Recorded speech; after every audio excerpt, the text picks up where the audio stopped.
अस्सलाम वालेकुम, मैं डॉक्टर फारूक मुनीर आज आपके साथ एक ऐसी डिजीज़ के बारे में डिस्कस करने जा रहा हूँ जो हर 3 सेकंड में एक पेशेंट उससे वर्ल्ड वाइड में डायग्नोज होता है। तो इसको हम किस तरह प्रिवेंट करेंगे, उससे बचाव किस तरह पाएंगे, तो वो उसके बारे में आज डिस्कस करने जा रहा हूँ। Wicking Research and Education Centre Tasmania University Australia से आज जो है मैंने उनके साथ कोर्स कंप्लीट हुआ अबाउट डिमेंशिया। जिन वो प्रोफेसर साहिबान ने उस रिसर्च को जो है वो पब्लिश किया था, तो उनका लिस्ट जो है वो उस साइट पर जो है आपको नज़र आ रहा है, और जो उनसे मुझे सर्टिफिकेट मिला है तो वो भी आपको जो है उस साइट पर नज़र आ रहा है। तो आज आपको जो है उस डिज़ीज़ के बारे में बात करने जा रहा हूँ। तो उस डिज़ीज़ का नाम है डिमेंशिया। डिमेंशिया सादा अल्फाज में क्या है? डिमेंशिया सादा अल्फाज में ये कि मेमोरी कमज़ोर हो जाना, मेमोरी वीक हो जाना। तो उसकी काजेज, प्रिवेंशन और रिस्क फैक्टर सारे आपको जो है बताएंगे, जो कि 4 मॉड्यूल पर मुश्तमिल है। तो एक एक मॉड्यूल जो है मैं आपको एक्सप्लेन करूँगा। तो मॉड्यूल नंबर 1 इस क्या ये डिमेंशिया प्रिवेंट हो सकता है? तो इसका आंसर मैं लास्ट में बताऊंगा। लेकिन इस रिसर्च का एम क्या है, ये रिसर्च क्यों स्टार्ट किया गया? तो ये रिसर्च इस वजह से स्टार्ट किया गया क्योंकि उनसे 21st सेंचुरी में ये सबसे बड़ा चैलेंज होगा हमारे लिए। और ये रिसर्च 2008 में स्टार्ट किया उन्होंने, जो कि अब वो जो है कंटिन्यू है। तो उन्होंने एस्टिमेट लगाया था 2015 में इससे ऑलमोस्ट 9.9 मिलियन लोग अफेक्ट हुए थे, जो कि वो 3 सेकंड में एक पेशेंट बन रहे। और 2015 तक तकरीबन उससे जो है 46.9 मिलियन लोग जो है डायग्नोज हुए थे, जो डिमेंशिया के साथ वर्ल्ड वाइड में वो सर्वाइव कर रहे थे। तो ये नंबर ऑलमोस्ट हर 20 ईयर ये डबल होता जा रहा है। तो इस वजह से ये एक चैलेंज है मेडिकल फील्ड के लिए। तो इस वजह से उन्होंने वर्ल्ड वाइड ये रिसर्च स्टार्ट किया है, और उन्होंने ये बताया कि अगर इसको जो है हमने प्रिवेंट नहीं किया तो ये 2030 तक लोग इससे अफेक्ट हो सकता है, और 2050 तक इससे जो है वो तकरीबन 131.5 मिलियन लोग अफेक्ट हो सकता है।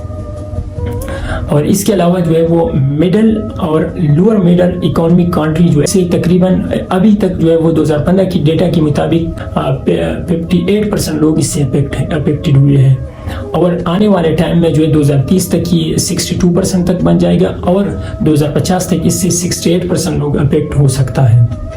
तो इसको जो है हम किस तरह प्रिवेंट करेंगे उसके बारे में भी बात करेंगे। इस पर जो है वो कास्ट कितना आ रहा है, तो इस पर तकरीबन ऑलमोस्ट जो है वो 2015 की डेटा के मुताबिक इस पर जो है वो 818 बिलियन डॉलर जो है वो कास्ट आया था। और ये जो है 2030 तक इसका कास्ट, 2018 तक जो है इसका कास्ट 1 ट्रिलियन हो गया था, और 2030 और 50 तक की तकरीबन 2 ट्रिलियन तक हो सकता है। इस पर जो है इसकी केयर और इसके लिए जो है वो उन्होंने मुख्तस किया है। तो ग्लोबल डिमेंशिया केयर जो है वो अगर ये एक कंट्री बन जाए तो 18वीं बड़ी इकोनॉमिक कंट्री बन जाएगी।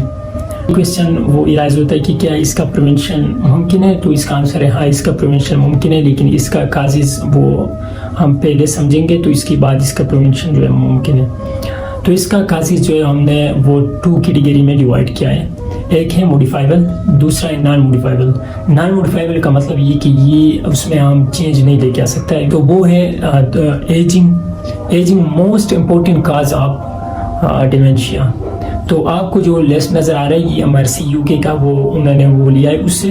तो उसमें आपको नज़र आ रहा है कि मेल एंड फीमेल का वो रेशो उन्होंने बताया, और वो एज से उनका रिलेशन दिखाया गया है कि जितना एज बढ़ता जा रहा है तो इससे वो डिमेंशिया की रिस्क बढ़ता जा रहा है। तो ये एक नॉर्मल फिजियोलॉजिकल प्रोसेस है, तो इसको हम ओवरकम नहीं कर सकते। दूसरा जो है जेनेटिक्स ये कि आपकी फैमिली में जो वो अगर डिमेंशिया रन कर रही है तो उसको जो है हम प्रिवेंट नहीं कर सकते। उसको हम प्रिवेंट इस वजह से नहीं कर सकते क्योंकि हमारा जेनेटिक मेकअप वो हमने अभी तक इतना स्टडी नहीं किया है कि हम उसमें जो ये चीज़ें निकाल के और वो इस डिजीज़ को हम प्रिवेंट कर सकें। दूसरा जो है आ रहा है उसमें मॉडिफाइबल फैक्टर, जो हम चेंज कर सकते हैं हमारी लाइफस्टाइल के साथ वो मुंसलिक है। तो उसमें अगर हम चेंज लेके आए तो हम उस डिजीज़ को 40 से 50% तक जो है वो उसका रिस्क डिक्रीज कर सकता है।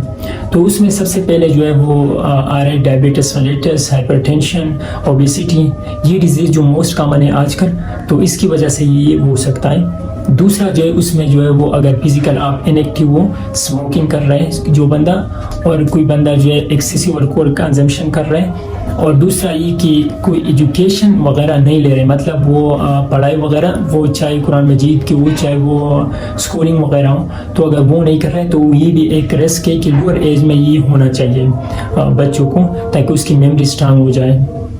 तो ये इसकी फैक्टर है। तो अगर हम अल्कोहल कंजम्पशन, डायबिटीज़ वगैरह कंट्रोल कर सके तो इसको जो है हम वो ओवरकम कर सकते हैं। और बाकी एक एक की पॉइंट मैं आपके साथ डिटेल में डिस्कस करूंगा कि किस तरह फिजिकल एक्टिविटी हमारा कारआमद साबित। Stay tuned for the upcoming section on dementia, coming soon. Goodbye, inshallah we'll be meet in next video.